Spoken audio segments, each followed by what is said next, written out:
नमस्कार साथियों, स्वागत है आप सभी का हमारे YouTube चैनल स्मार्ट स्टडी 101 पर और मैं हूं दिव्या वर्मा।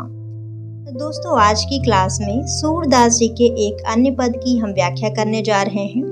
और अगर आप लोगों को ये वीडियो पसंद आती है तो प्लीज़ दोस्तों वीडियो को लाइक शेयर जरूर कीजिएगा। चैनल पर नए हों तो सब्सक्राइब भी कर लीजिएगा। और हाँ, एक बहुत ही महत्वपूर्ण बात, मैंने हिंदी का एक अलग से नया चैनल भी बनाया हुआ है जिसका नाम है हिंदी एरा। तो प्लीज़ दोस्तों, आप लोगों से रिक्वेस्ट है कि हमारे इस नए चैनल को भी आप इसी प्रकार से अपना स्नेह, अपना प्यार जरूर दीजिएगा। और चैनल की लिंक मैंने वीडियो के कमेंट बॉक्स में दे दी है। इस नए चैनल पर हम कहानियाँ, उपन्यास और नाटक, एकांकी, ये सारी चीज़ें करते हैं। तो चलिए फिर जो आज का पद है इसे पढ़ते हैं। मैया कब ही बढ़ेगी चोटी, कितनी बार मोहे दूध पियत भय, यह आजहू है छोटी। तू जो कहत बलकी बेनी ज्यों, हुई है लांबी मोटी, काढ़त गुहत नहावत जय है, नागिन सी भुई लोटी। कांचो दूध पियावत पच पच, देती न माखन रोटी। सूरज चिर जीवो दो भैया, हरि हलधर की जोटी। तो ये रहा सूरदास जी का पद। अब यहाँ पर आप समझिए इसे। बच्चे अक्सर दूध से भागा करते हैं, तो जो उनकी माता होती हैं वो उन्हें लालच देकर किसी न किसी प्रकार दूध पिलाती हैं। तो यशोदा जी यहाँ पर यही कर रही हैं। कृष्ण दुखी हैं कि उनकी जो चोटी है वो जल्दी बढ़ नहीं रही है। तो यशोदा जी कहती हैं, बढ़ जाएगी, जैसी बलदेव की चोटी है वैसी लंबी और मोटी हो जाएगी, पर दूध पियोगे तब। लेकिन चोटी तो नहीं बढ़ती है। तो कृष्ण यहाँ पर अपनी माता यशोदा से शिकायत कर रहे हैं और इसी का वर्णन इस पद में सूरदास जी ने किया है। अब सबसे पहले हम बात करेंगे इसके संदर्भ की। तो संदर्भ कुछ इस प्रकार से है। प्रस्तुत काव्यांश हमारी पाठ्य पुस्तक हिंदी के सूरदास के पद नामक शीर्षक से लिया गया है, जो सूर सागर ग्रंथ में संकलित है। इनके रचयिता भक्ति काल की कृष्णाश्रयी काव्य धारा के प्रतिनिधि कवि सूरदास जी हैं। अब हम समझते हैं इसके प्रसंग को। बालक कृष्ण के मन में अपने बड़े भाई बलदाऊ की चोटी के प्रति ईर्ष्या है। माता के द्वारा चोटी बढ़ाने का लालच देने पर वह दूध पीने की बात मान जाते हैं और इसी का वर्णन सूरदास जी ने इस पद में किया है। तो ये रहा संदर्भ और प्रसंग।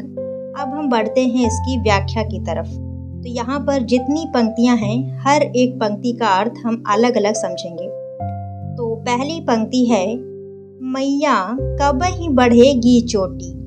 सूरदास जी कृष्ण की बाल लीलाओं का वर्णन करते हुए कहते हैं कि श्याम सुंदर अपनी माँ यशोदा जी से कह रहे हैं कि हे मैया, मेरी चोटी कब बढ़ेगी। फिर अगली पंक्ति है, कितनी बार मोहे दूध पियत भय, यह आजहू है छोटी। और मुझे दूध पीते हुए कितना समय हो गया है, कितना समय बीत गया है, पर यह तो अब भी छोटी है। अर्थात मुझे दूध पीते पीते काफी समय हो गया है। और आपने कहा था कि दूध पीने से चोटी बढ़ जाती है, लेकिन मेरी चोटी तो अभी भी उतनी ही है। अगली पंक्ति है, तू जो कहत बलकी बेनी ज्यों, हुई है लांबी मोटी। और कृष्ण जी अपनी माता यशोदा से कह रहे हैं कि तू तो कहती थी कि दाऊ की चोटी के समान मेरी चोटी भी लंबी हो जाएगी और मोटी हो जाएगी। फिर अगली पंक्ति है, काढ़त गुहत नहावत जय है, नागिन सी भुई लोटी।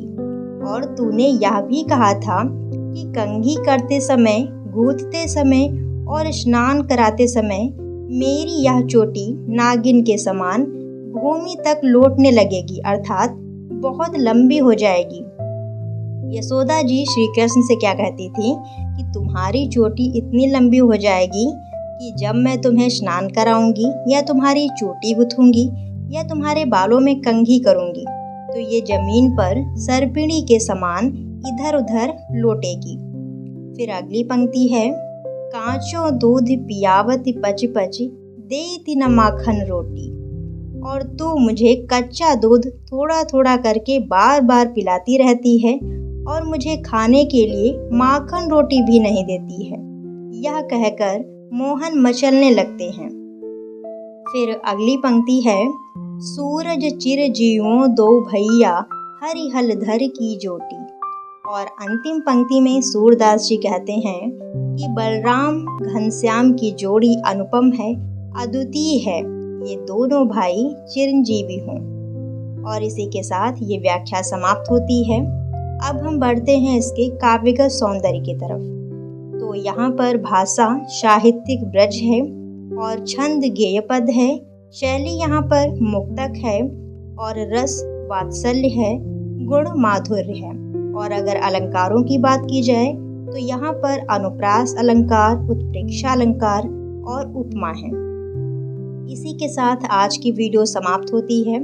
आई होप दोस्तों आप लोगों को ये वीडियो पसंद आई होगी। सो प्लीज़ वीडियो को लाइक शेयर ज़रूर कीजिएगा और चैनल पर नए हों तो सब्सक्राइब भी कर लीजिएगा। मिलते हैं नेक्स्ट क्लास में, तब तक के लिए धन्यवाद दोस्तों। जय हिंद।